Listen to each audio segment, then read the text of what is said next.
Good morning, Legacy Bible Church. We are back for another session of Paul Teaches Spiritually Spoken Worship in the book of Romans. I don't know what number we're on. I think this is number 11, but I forgot to look at that. Today we're going to go to Romans 5:1. Stephen has this titled, Boasting in the Hope of Glory, Peace Toward God, and Access to God.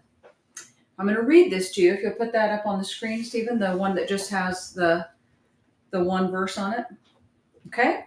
Therefore, after being justified from faith, we may have peace toward God through our Lord Jesus Christ, through whom also we have had access by faith into this grace in which we have stood, and we may boast in the hope of the glory of God. So, when Stephen has printed a commentary on the book of Romans, here's the first part of it. It's just the first 8 chapters right here. I also have in the book of Romans 6.5 pages on verse 5 through 5.1. I don't know how many words that is, but it's not a whole lot of words, but there's 5.5 pages talking about that. First thing that I'm sure all of you know is when it says therefore, you've got to be aware that it's talking about things before leading into things of the future. We're not going to go into that right now, but I just wanted to remind you, it says therefore. So therefore, you need to know that it is connecting pieces together. In this verse, so what I started to tell you about Stephen's commentary is he has prepared one that doesn't have all of the Greek words in it. And what do you call that one? Devotional. He calls that a devotional. And he has prepared that devotional through chapter 4. Now, he's done the whole commentary through all 16 chapters. So today I had to go to the full commentary that has all the Greek in it. Well, that makes my head spin. But I went there. But the exciting thing was I didn't even have to go there for the simplicity of the teaching that I do. And I'm going to tell you why I didn't have to. Therefore, after being justified from faith, we may have peace toward God through our Lord Jesus Christ. I could teach on that without looking at it. The word may is so important. It means you have the possibility. There's a condition of when we have peace towards God. But Stephen, if you'll put up the other slide, I have put 5:1 up with Stavros the Wooden Bible and the NIV. If you will notice, the NIV just says we have peace toward God. Now, I didn't write that. Am I saying that right, Stephen? We have peace toward God. So you can take that off now, Stephen. All that's telling you, they're telling you that it is a finite, infinite, 100%, you will always have peace toward God. But when you put the word may in there, which let me correct that word was not put in there, that is a word translated from the Greek that has been omitted in many of the modern translations. But when you add the word may, excuse me, I keep saying that wrong. When you properly translate with the word you may have peace, we may have peace, it's indicating that there's a condition upon which we will have peace. Also, we've got justification in there. This is justification from faith. We have faith to believe, and now we will walk in the obedience from faith into spiritually spoken worship. And when we have set our minds aside and opened up our hearts and opened up our mouths to let Jesus Christ speak through us, we now have peace toward God. So it's important that the word toward also is indicating that it is spoken. So there's a lot of commentary on that, 5.5, 6.5 pages that talk about each one of these words: justification, toward, from, may. All of that is in Stephen's commentary. What I'm giving you is tiny, tiny little snippets. But when you read Stavros the Wooden Bible, as I was reading it today to prepare for this, and the word may came up, it just hit me like a ton of bricks. That's why this is so important. Without that, it's a single sanctification. I always get all these words mixed up. Single, just a single sanctifying justification. I'm saying that wrong. He's going to correct me. We have a two-dimensional teaching that you receive faith, and then from that faith, you will pray in the Spirit. And that's all throughout the Bible. If you take the word may out, then all you have is faith. That's all that you have. And faith is beautiful.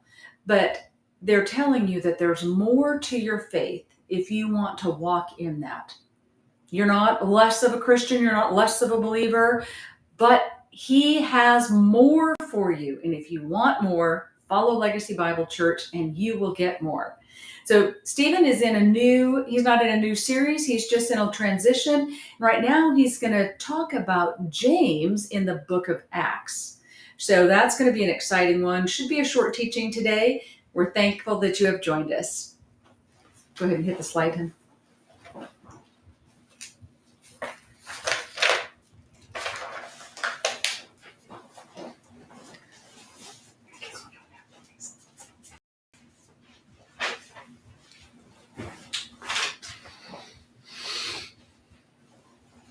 All right. Well, good morning, Legacy Bible Church. Good afternoon. It's early here.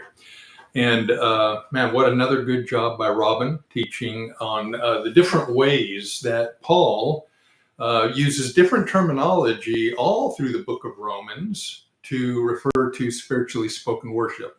What he referred to in 1 Corinthians chapter 14 as speaking in tongues. He doesn't use that terminology in the book of Romans, but about 40 different times he uses phrases and terminology to reference spiritually spoken worship. And unbeknownst to Robin, she just talked about one of the most significant textual variants that exists in the New Testament. It's been a source of controversy.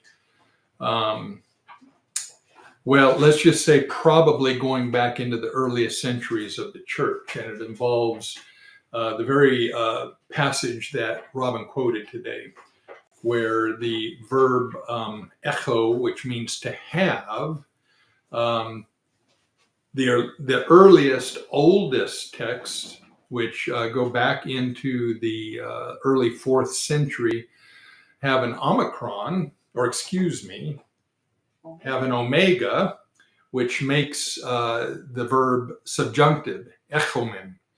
And the subjunctive verb is a verb of probability. It means it may or it may not. And in the context of 5:1, it infers the realm of volitional obedience. And so that's why Paul uses an if statement. He uses the conditional particle meaning if to begin verse 5:1.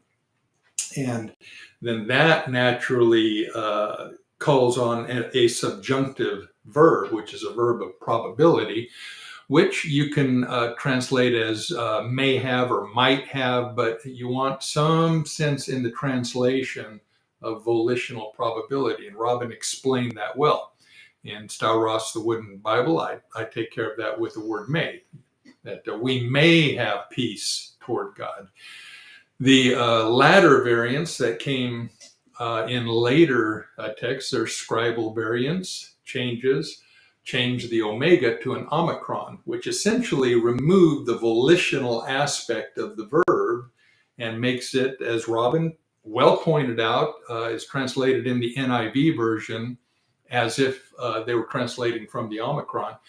And that simply means then that we have peace towards God as a function of the faith that we have, irregardless of any obedient response to God. That's a latter variant, corruption of the text. It's not in the earliest manuscripts.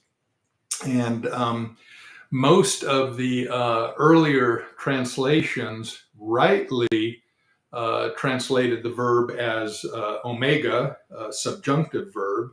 And it's only here in the last 50 years or so as we started seeing the advent of paraphrased Bibles, especially in the Protestant, the Reformed Protestant world, where the desire is so strong that it would be an Omicron and not Omega, that they have basically discounted and ignored the earliest manuscripts, and they're going with the Omicron, the latter corrupted variant that is likely not original, and are translating it as if it's an Omicron. So that's kind of a short synopsis on what has been a kind of a, in the last 50 years or so, it's been kind of a heated debate in theological circles as to whether it should be translated as subjunctive or translated as an indicative with the Omicron.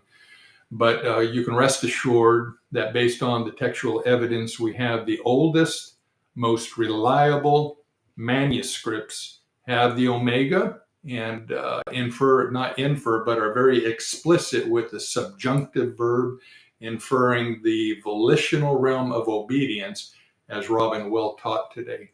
So that's one of the reasons why, as Robin pointed out, my commentary has 6 pages of commentary just on Romans 5:1, and mostly because of the textual variant that I'm explaining all of the ins and outs, and so that a reader that wants to know about the problem of this variant in 5:1 can get a full explanation in the commentary notes. So good job, Robin, as always. And yes, verse 5:1 is a very important place where Paul is really in the process of introducing the end purpose of God's salvation plan. He has introduced it beginning in verse 321. He has a 3-part introduction, 321 to 326, part 1 of the introduction, 327 to 331, part 2, and then 4:1 to 4:15 is part 3 of the introduction. And the last half of chapter 4, he's starting to get into the meat of this end purpose of God, the realm of sanctifying justification, using Abraham, Father Abraham, as an example. And then verse 5:1 is where Paul really steps out of the using Old Testament typology, and he comes squarely into using his rhetorical argumentation for chapters 5, 6, 7, and 8 to develop the whole realm of sanctifying justification, the end purpose of God, the part B, if you will, of his 2-dimensional plan of salvation. Part A is faith to believe. God wants obedience out of that, which brings you into part B, the obedience from faith into spiritually spoken worship. And so I always look forward to Robin's teachings. I look forward to the one next week that she's going to do, number 12, part 12 in this. Number 11, boasting in God. Next week will be number 11? Mm-hmm. Okay. So this was number 10 this week.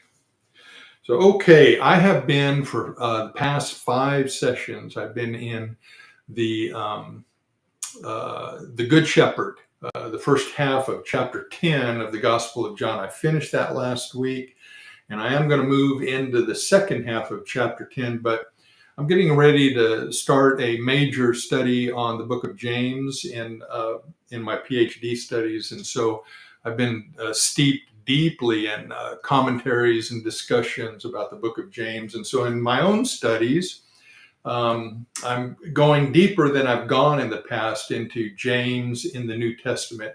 And so one of the places that I've been in the past couple of days is in the book of Acts. And so I'm going to take a little hiatus from the Gospel of John before we get into Hanukkah and the Feast of Dedication in the second half of chapter 10 of the Gospel of John. God willing, I'll start that next week with part 1 of that. It'll probably be a multi-week, well, it will be a multi-week series. I'm going to take a hiatus from that this week. I'm going to talk about something very briefly. I don't think it'll take me very long, but I want to talk about James in the book of Acts. This is James, the brother of the Lord, by the way, not James the apostle, but James, the brother of the Lord. And if you have followed our teaching, you know that that James became the leader of the church at Jerusalem after the persecution of the apostles in AD 43. That scattered the apostles. One of them, James the apostle, not James the brother of the Lord, but James the apostle, was beheaded by King Agrippa the First, and Peter was in prison. And Peter was miraculously broken out of prison, and he escaped.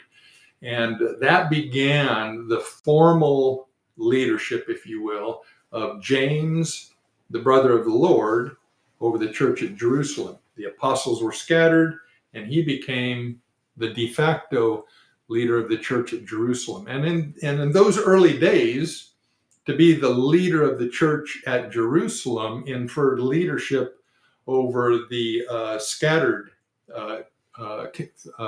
faith communities throughout the Roman Empire, because it was still, at that time, up until AD 70, with the destruction of Jerusalem, the new church in the first decades was a Jewish Christian led church. Gentiles did not lead the church in those early decades.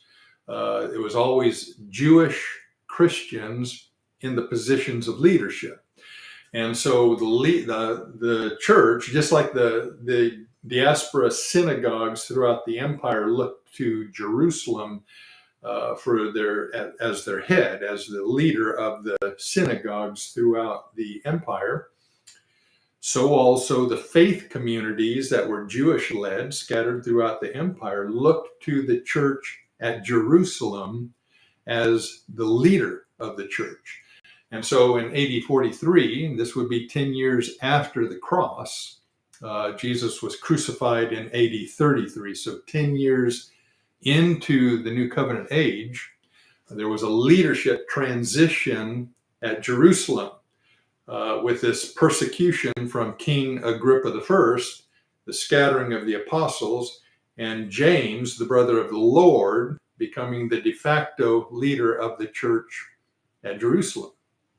And so what I wanted to get to with that is that James was the leader of what Paul called, he would write several years later when he wrote Galatians, James was the leader of what Paul called the heteros euangelion, the other gospel. It was a Judaized form of the faith, Christianity.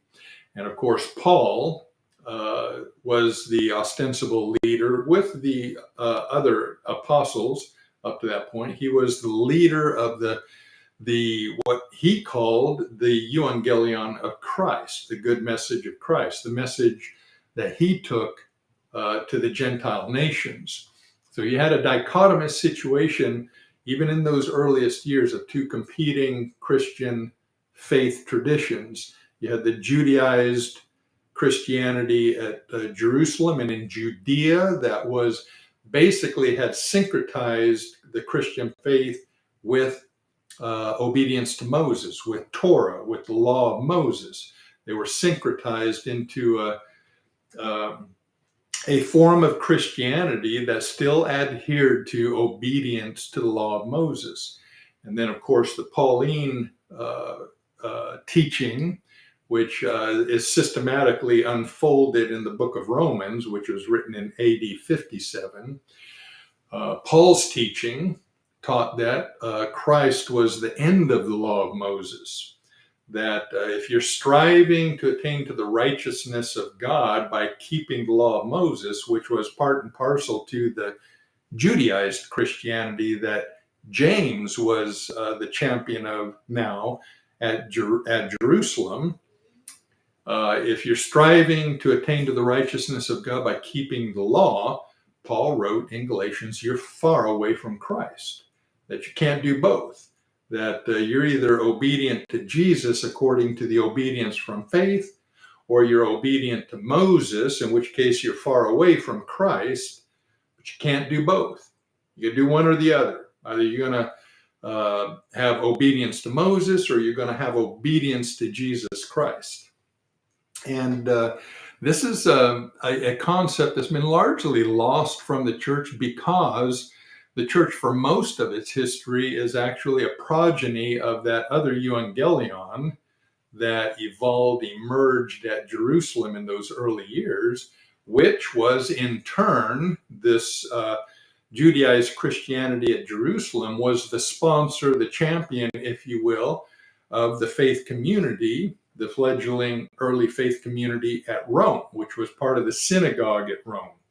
And so after AD 70, with the destruction of Jerusalem and the fading of Jewish leadership in the church and the emergence of Gentile leadership in the church, Gentile-led Christianity, the Christian community at Jerusalem, which evolved out of that Judaized form of Christianity that was championed at Jerusalem, was itself had the DNA of the Judaized Christianity. So the faith tradition at Rome, which in the latter part of the first century would we call in theological circles proto-orthodoxy.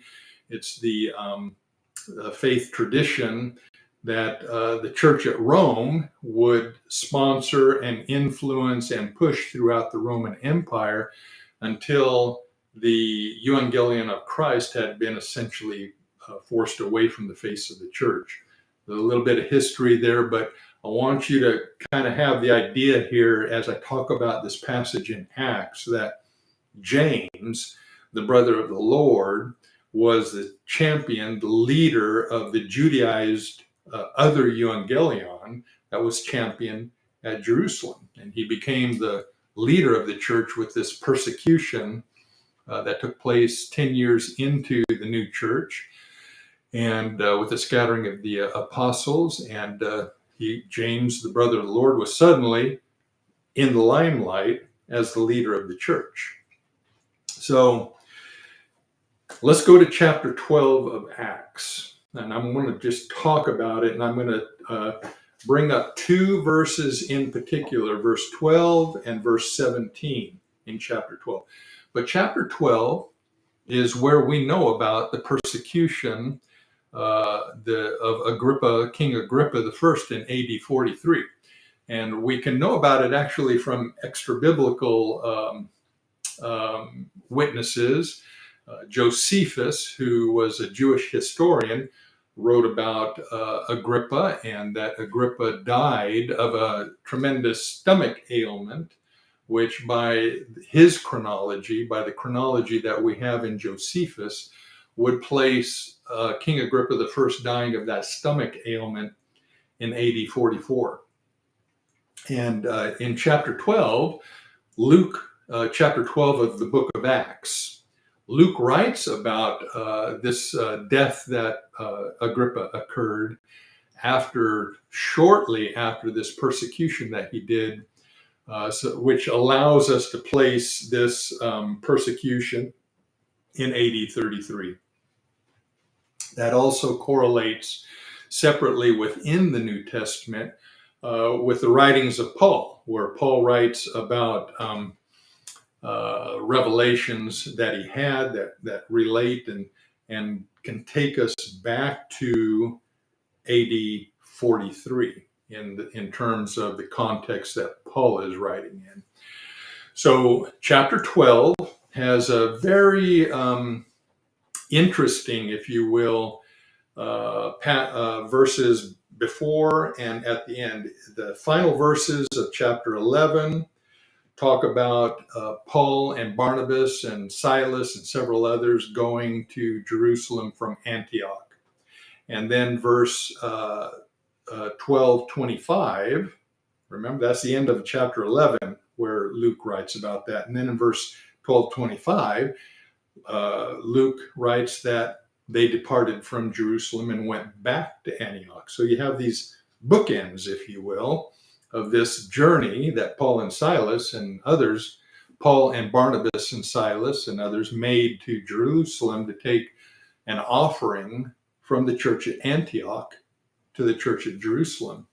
And between those two bookends, we have the persecution event of King Agrippa I from verse 12:1 up to verse 12:24 is an entire chapter of the book of Acts dedicated to this persecution event that took place at Jerusalem in AD 43. And why does Luke then bookend it with this going to Jerusalem and then leaving Jerusalem at the end of chapter 11 and in verse 12:25? And the reason Luke does that is to indicate that that trip to Jerusalem is the trip that Paul referred to in Galatians 2:1, where Paul went to Jerusalem for the second time. And Paul says there in, I think it's in verse 2:2, he said it was because of a revelation that he went to Jerusalem that second time. And we can know from Pauline chronology that that took place, that second trip to Jerusalem took place in AD 47. Not in AD 43 when this persecution took place, but in AD 47. But Paul's reason for going to Jerusalem in AD 47, what I call in my commentary and a lot of other theological writings call it Jerusalem 2, because Jerusalem 1 was Paul's first visit to Jerusalem after his conversion, which took place in about AD 36. And we can know about that from chapter 1 of Galatians. So, see if I can capture this in a nutshell for you. The purpose of Luke in chapter 12 of Acts, one of his literary purposes is to establish that the revelation that caused Paul to go to Jerusalem the second time in AD 47 was on account of a revelation, and Luke wants to divulge to us something to do with the revelation given to Paul that motivated his journey to Jerusalem in AD 47. And what he does then is outline the persecution against the apostles at the hand of Agrippa I in AD 43, 4 years earlier. At that time, Paul was in Galatia or in Cilicia, his home country, where Tarsus is the main city in the region of Cilicia. It's in the northeastern region of the Mediterranean in what today would be modern day Turkey. Paul, when he left Jerusalem 1 in AD 36, he went back to Cilicia. That's where he was all the way up until AD 46, when Barnabas went back to Cilicia to get Paul to bring him to Antioch. That was in AD 46. So for about a 10-year period, those are what often is called the lost years of Paul, when he was ostensibly, we believe he was probably in Cilicia for that entire time. So he was in Cilicia in AD 43 when this persecution took place in Jerusalem. Paul was in Cilicia, and he had a revelation, and his revelation had, we don't know exactly how they correlate, but his revelation had something to do with this persecution in AD 43 at Jerusalem. And so that would be the reason why Luke, writing in chapter 12, would bookend this persecution event in AD 43 with this second trip that Paul made to Jerusalem in AD 47. So that's about as simple as I can explain it, just in simple terms here. I hope you're following what I'm saying here. I'm kind of setting the stage here for what I want to do with these two references in chapter 12. So Robin, if you'll bring it up, I want to read them and then talk about these two verses. Chapter 12, verse 12. So this picks up where Peter has been freed from prison miraculously by a messenger from the Lord. He says in verse 12:11, he realizes that a messenger of the Lord has freed him. And so we come right into verse 12:12. And Luke narrates, he says, and so after realizing this, he, Peter, came upon the house of Mary, the mother of John, who was also called Mark, having been called Mark, where the sufficient ones were having been mustered together and praying. So there's a group of believers that Luke refers to as the sufficient ones who have come together to pray on behalf of their brother Peter. Now, a couple of things about this situation here. Very important to the context. Not commonly talked about or known because the church is, as broadly speaking, through the history of the church, has never really understood the faith tradition represented here by these whom Luke refers to as the sufficient ones. And often in English translations, that is translated not as the sufficient ones, but as many. It says many were gathered rather than the sufficient ones. Well, the term used there is hikanos. The Greek term is hikanos. And hikanos has the meaning, it's not used very much in the New Testament. It has the meaning of sufficient or enough, or can even have the word, can have the meaning of competent. So sufficient or enough or competent. And because the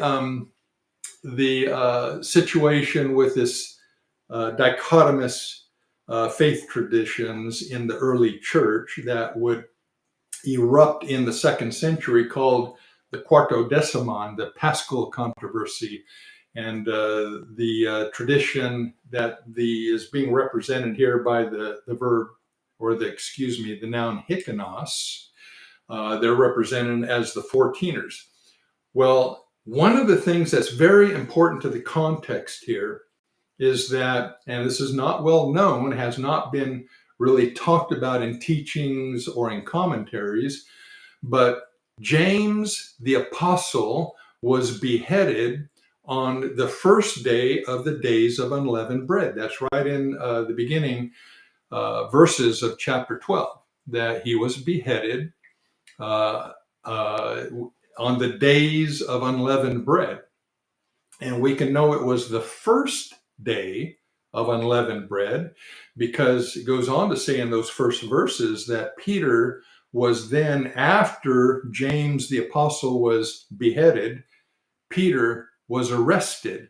And Luke, the author of Acts, tells us that Peter was arrested because the next day was Passover, and the king Agrippa the First recognized and got acclamation and affirmation from the Jews. The Jews were very happy about what he did in beheading James the Apostle.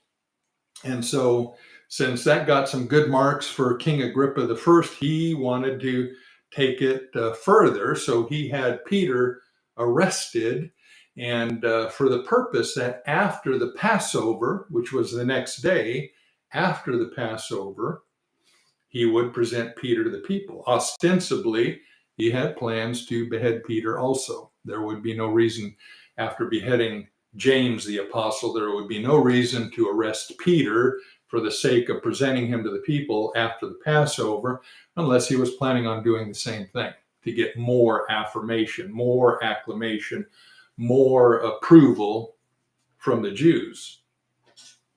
So what does that mean? That means that James the Apostle was beheaded on the anniversary of the crucifixion of Jesus.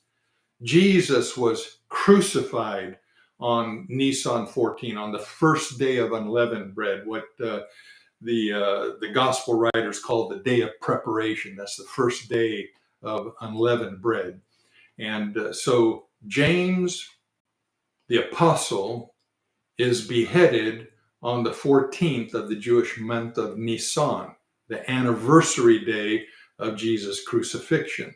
And that's important because that was for the new church, for the followers of the way who were walking in the full gospel.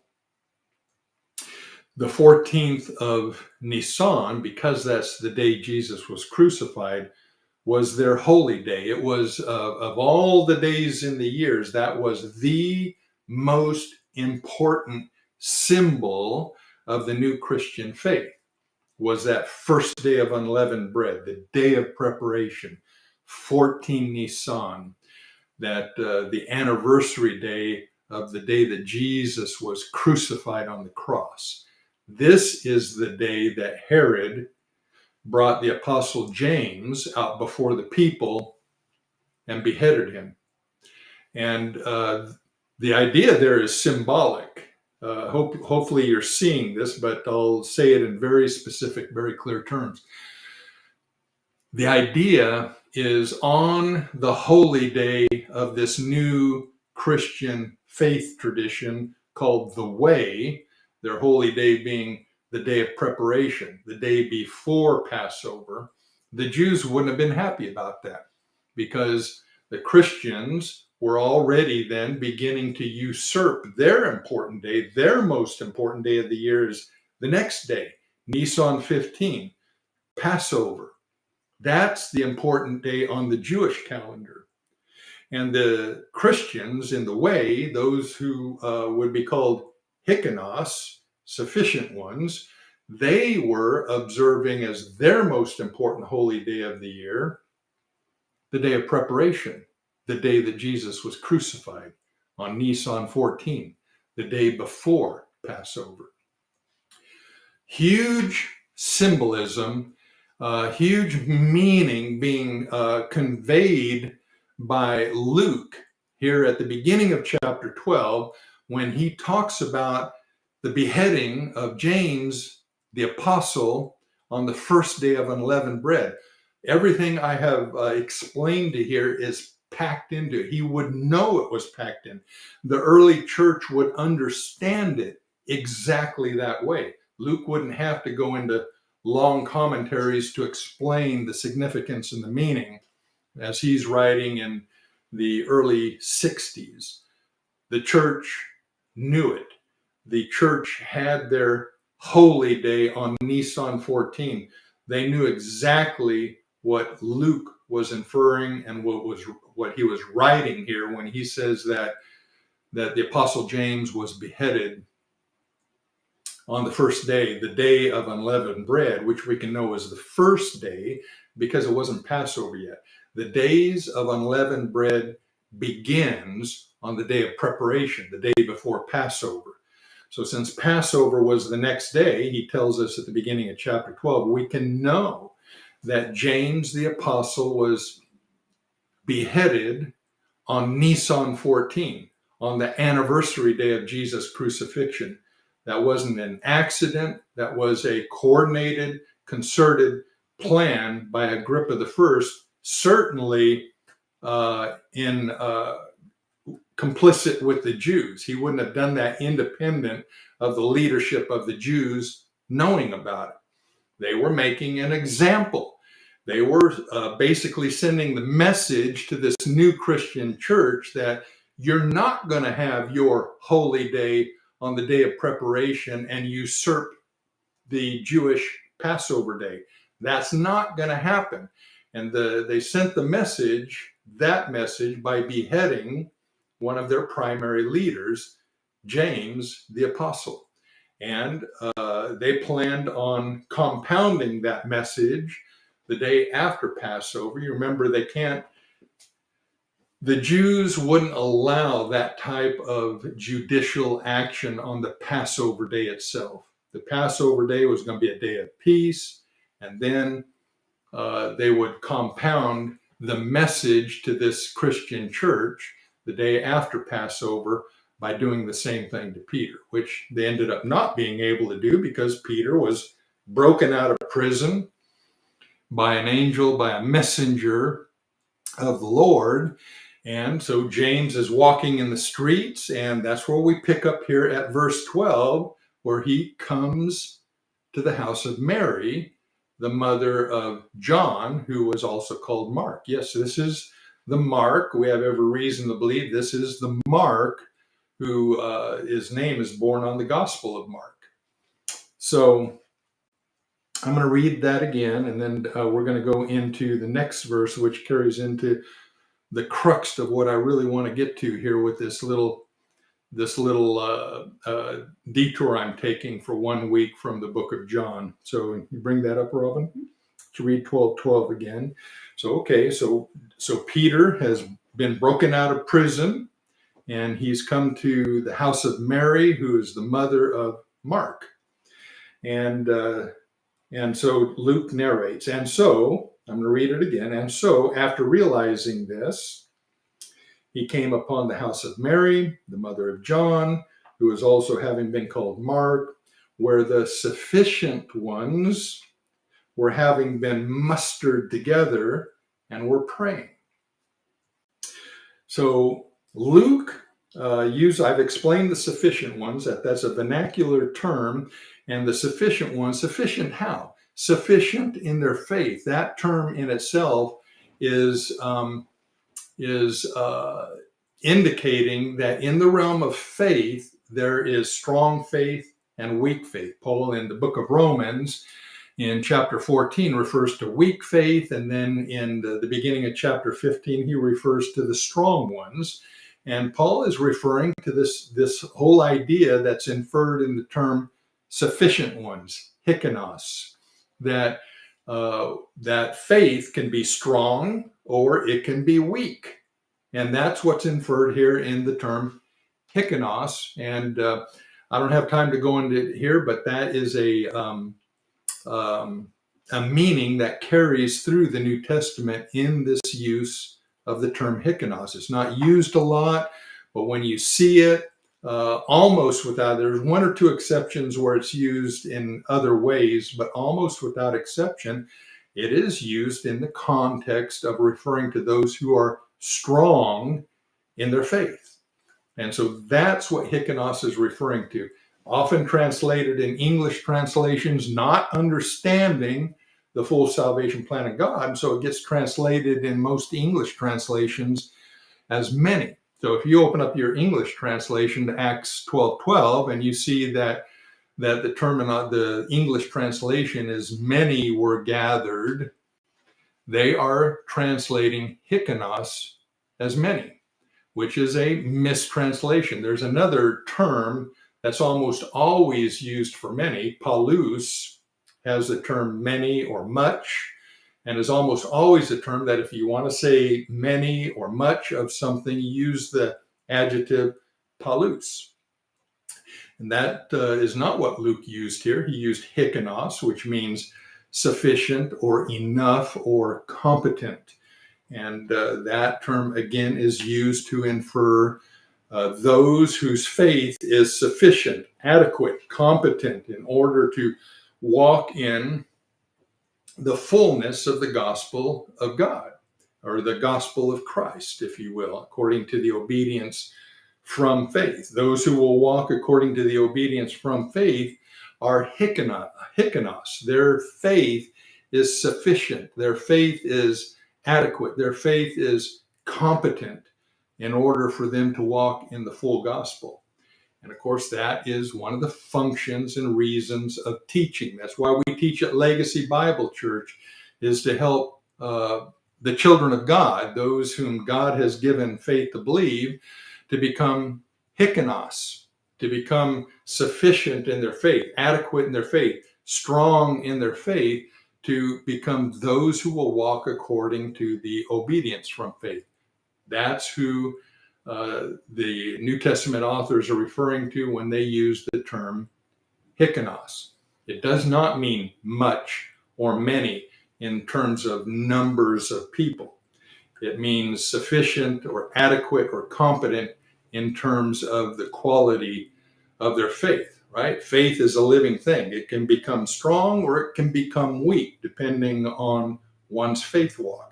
And strength or weakness is measured in terms of whether or not a believer will enter into the end purpose of God's salvation plan. If a believer will not enter into the end purpose of God's salvation plan, their faith is not hikanos. They're not one of the hikanos. They're weak. Their faith is weak and is in need of being strengthened in order to become one who is hikanos. Okay, so that's the term hikanos. I've got that highlighted in red. Is that still up, Robin? Put it up when you're ready. Let's put it up there again.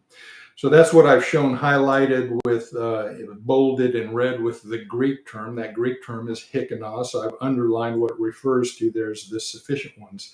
The next term I want to talk about is a verb, sunathroitzo.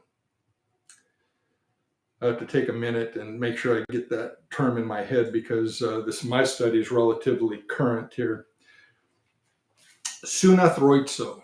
It's a compound verb. It's very rare. It's only used 2 times in the New Testament, and both of them in the book of Acts. And one thing about this verb, sunathroitzo, it's often translated, if you look in your English translation, you'll see a term that many came together or were brought together, and that would be the verb sunathroitzo that you're seeing there translated as come together or brought together. But this is a very rare term.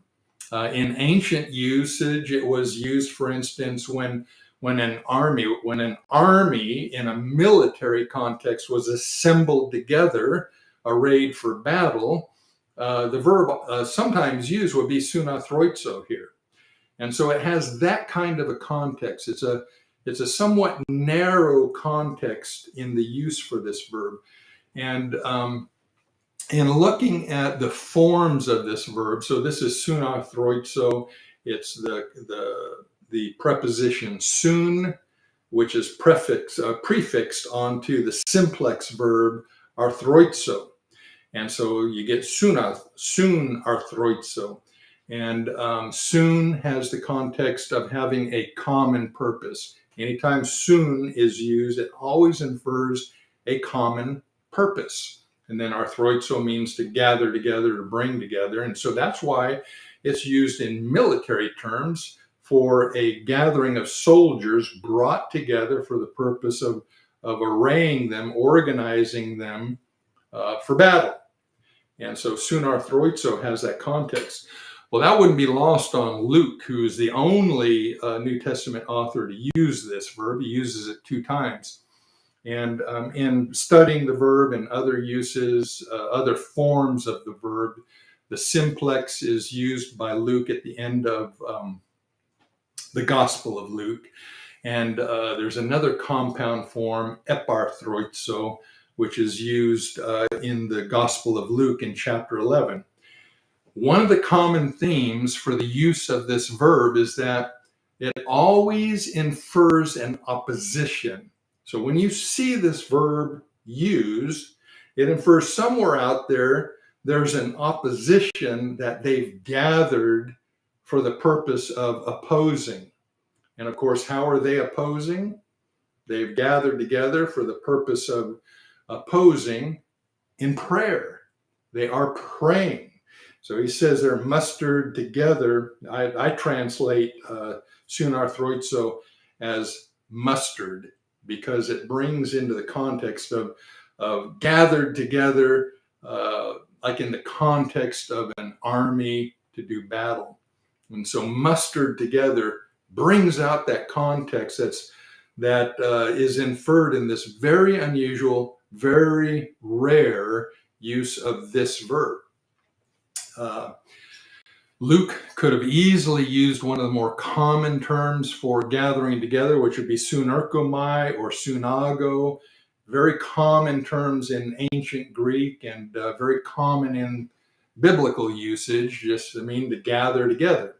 And he didn't use one of those. He went into his arsenal of the Greek dictionary lexicon, and he pulled out a term that's very rare and has a very narrow connotation of being gathered together almost in a military sense, and always used when it's used in the Old Testament usage, used in these 4 uses, or excuse me, these 2 uses of this term in the New Testament, infers an opposition.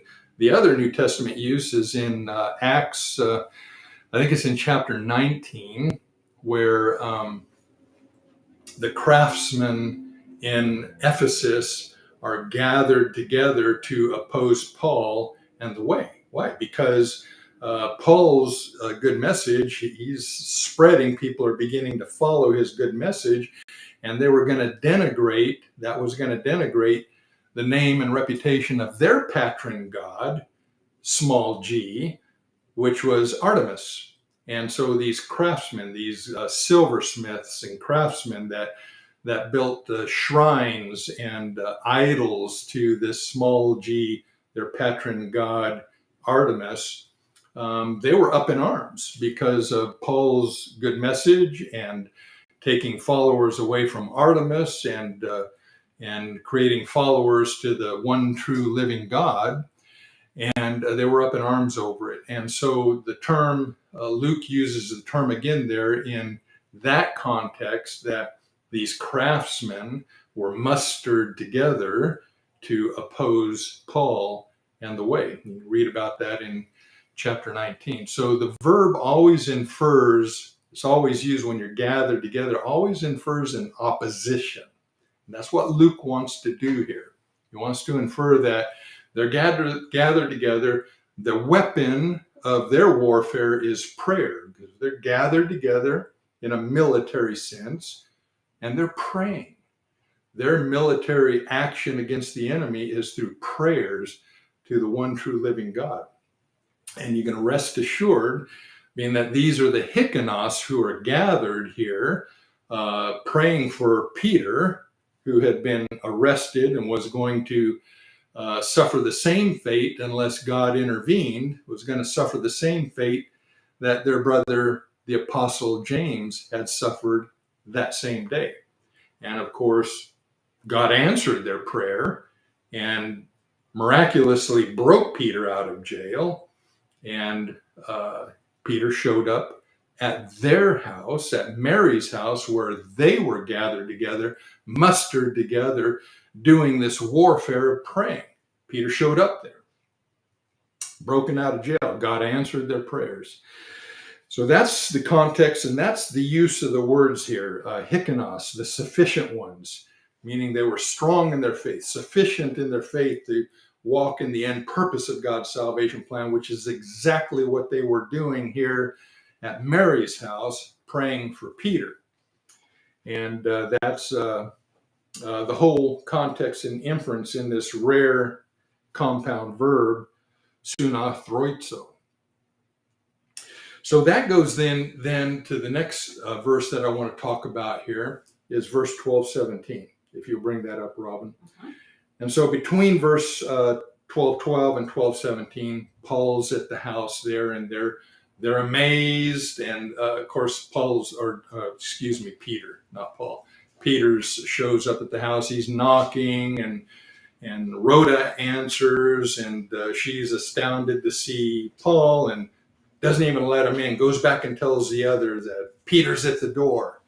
And they don't believe her. They've been praying for Peter, but they don't believe Rhoda that Peter's at the door. And so when they find out, they think they're seeing Peter's angel. And so you can read it. It's kind of a interesting few verses in there. And then it says, when they realize that this is Peter at their door, whom they've been praying for, whom they've been doing warfare on behalf of, it says your English translations will say they were amazed, but the word used there is existemi. They were existemi. They were praying to the Lord. They were worshiping God in spirit and in truth. When they saw Peter and their prayers were answered, they just were spontaneously broken out all together, worshiping in spirit and truth. They were existemi. That's the use of that verb, existemi. They were existemi. And so what happens here? We go right into 12:17. Peter motions to them with his hand. He gives a motion with the hand to silence them. To silence what? They were praying in tongues. They were worshiping in spirit and truth. They were existemi. And Peter motions them with his hand to become silent. He was saying, in other words, stop your praying in the spirit. I want to talk to you. And he does that by motioning to his hand, with his hand, to signal them to become silent. So verse 12, 17, but after motioning to them with his hand to be silent, he described how the Lord led him out from prison. And here's the interesting thing, and here's where I really want to land with this whole discussion here. He even said, and this is a quote that Luke gives us from the words of Peter, quote, give account of these things to James and the brothers, unquote. And then after coming out, he proceeded to a different place. Now, before I get into the quote, I really want to focus on the quote here from Peter, that give account that his directive to the disciples, to the Hykkenos there, as he's going to skate out of town under the cover of night, give account of these things to James and the brothers. And then after coming out, he proceeded to a different place. The term there is heteros, a different place. It's like the other euangelion, the heteros euangelion. Well, here you went to a heteros topos, a different place.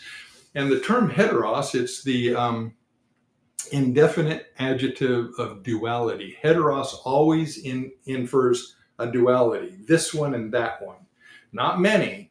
That would be allos. Allos would be another or other. That could infer, that's the indefinite adjective of plurality, is allos, and could infer one from among many. This is heteros. This infers one out of just two. And so here's the meaning here. The whole context, the whole idea, this persecution was sparked out of the church at Antioch. I don't have time to go into develop that for you here, but the genesis of this persecution against the fledgling church at Jerusalem was a Gentile-led church north of them, several hundred miles in Syria, in the city of Antioch. There's a Gentile-led church there. That word had ostensibly gotten back to Jerusalem, that there was a Gentile-led church that had broken away, was not part of, was not connected to, was not under the authority of the synagogue in Antioch. They were independent of it, largely, ostensibly, with Gentiles and ostensibly Gentile-led. You recall that Nicholas, one of the Hellenized disciples of Acts chapter 6, Nicholas was a proselyte from Antioch. And of course, the Hellenized deacons were scattered out of Jerusalem with the earlier persecution that Paul led back in AD 34, the same year that Paul was converted on his road, his journey to Damascus to arrest these Hykkenos Christians. And so Nicholas was the proselyte, Hellenized deacon at Jerusalem in its earliest years, and they were scattered, and ostensibly he ended up back at Antioch. At any rate, Antioch, the whole milieu at Antioch was likely filtered its way back to Jerusalem, and of course that would have the Jews up in arms, that this breakaway faction from out of faction of Judaism that they called the Way would break away from the synagogue and operate independently was absolutely anathema. And so when they saw it, Paul went to the other place. The duality being inferred there is the other place would be other what? You had, in that ancient Jewish context, you had Gentiles and Jews, and never the two would mix. And so when Luke says here that Peter went to the other place, meaning one of two, a duality, it means he went to a place of Gentiles. And that would infer the church at Antioch that was broken away from the synagogue, that was not under the authority of the synagogue Jews in Antioch. That would be the most likely inference for why Luke would use the indefinite adjective of duality is to infer that the place where Peter went was essentially non-Jewish. That would be the reason for using the term heteros topos, a different place. And so Luke shares with us that after Peter described how the Lord had freed him from prison, Peter ends with, and it's the only thing that Luke quotes directly out of the mouth of Peter. Give account of these things to James and the brothers. And then Peter left. Why does Luke do this? What is Luke's purpose for name dropping here? He doesn't, ostensibly there were other apostles in the room praying. There were other men of repute, probably the apostle John among them. Why does Luke single out James by name here? And not only single him out by name, but to essentially call him out, that he's basically informing the readers here that, by the way, James, the brother of the Lord, and some of those following him were not among the Hyksos who were gathered at Mary's house praying on behalf of Peter. That's what Luke wants to convey to his readers. He wants them to know that among the faith community, the Christian faith community at Jerusalem, who were gathered together doing military battle through prayers to God on behalf of Peter, James and others of the brethren weren't among them. They were at a different place. That's what Luke is conveying here with this quote from Peter, where Peter says to those who are gathered, "Go tell James and the brethren these things that I've shared with you." The only reason that Luke would share that quotation with us, his readers, was a very subtle, very delicate way of saying that James, the brother of the Lord, was being initiated ostensibly by the Jews, ostensibly possibly even by the Jews who were responsible for conspiring with Agrippa I to bring this persecution against the church. James, who was not there with them praying for Peter, would inherit the mantle of leadership of the church at Jerusalem and would become the champion of the Judaized other euangelion at Jerusalem. This is what's swirling in this whole milieu here in chapter 12, that you have to know the background, you have to know the history, you have to know how the other New Testament documents play in systematically to support what is happening here. What are the data points? How do you connect all of the data points into a cohesive storyline of what is happening in the early church? And this, in verse 12-17, is a huge data point that Peter tells those gathered praying on his behalf, the Hyksos, the sufficient ones, wants his readers to know that that didn't include James and certain others of the brothers. They weren't there. They were somewhere else. James, the brother of the Lord, the very one who out of this persecution would inherit the mantle of leadership of the church at Jerusalem, leadership of a church at Jerusalem that was becoming the other euangelion, the heteros euangelion, a Judaized Christian faith tradition. That's what Luke, in the most, Luke, they call him Luke the stylist. He was a brilliant rhetorician. He knew how to use the Greek language for all it was worth.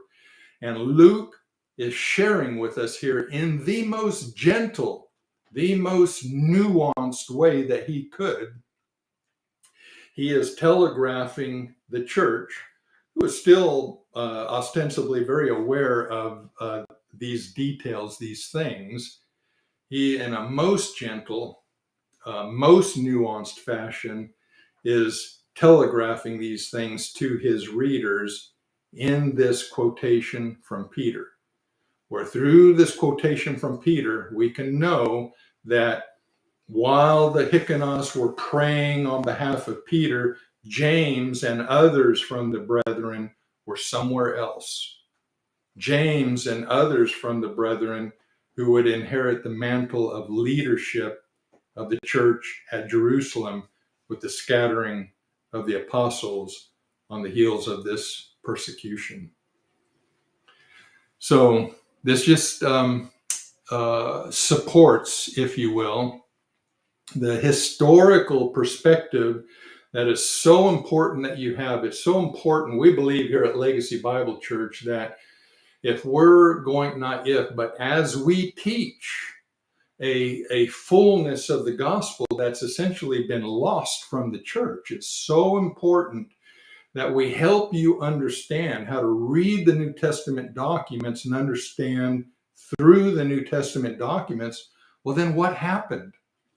If the fullness of the gospel was largely lost from the face of the church as late as the 4th century, and I've talked about that in previous weeks, and I won't repeat it here, we carry the burden, a huge burden at Legacy Bible Church, to help you understand the historical basis for what happened. How was the fullness of the gospel lost from the face of the church? How did that happen?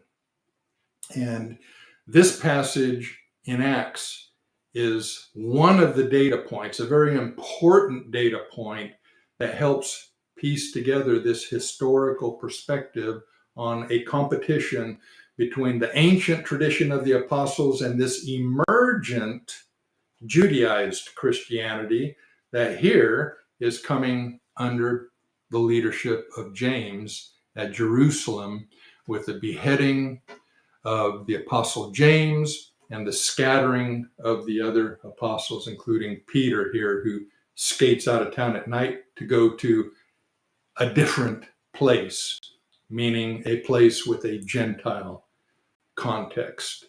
So I hope that's helpful to you. I hope that's edifying to you.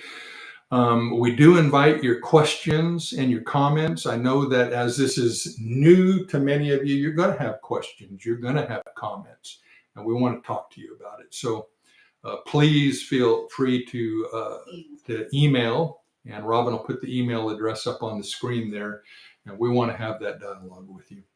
So God bless you. Hopefully, God willing, we'll be back with Sarah on Wednesday for another chat time. And then next Sunday, I'll start in with the teaching on the second half of chapter 10 of the book of John, the Gospel of John, where he is going into a discourse that Jesus has at Jerusalem on Hanukkah, at the Feast of Dedication. That's in late December. And it's a fascinating discourse, and we're going to begin that discussion next Sunday. So we'll see you then. God bless you, church.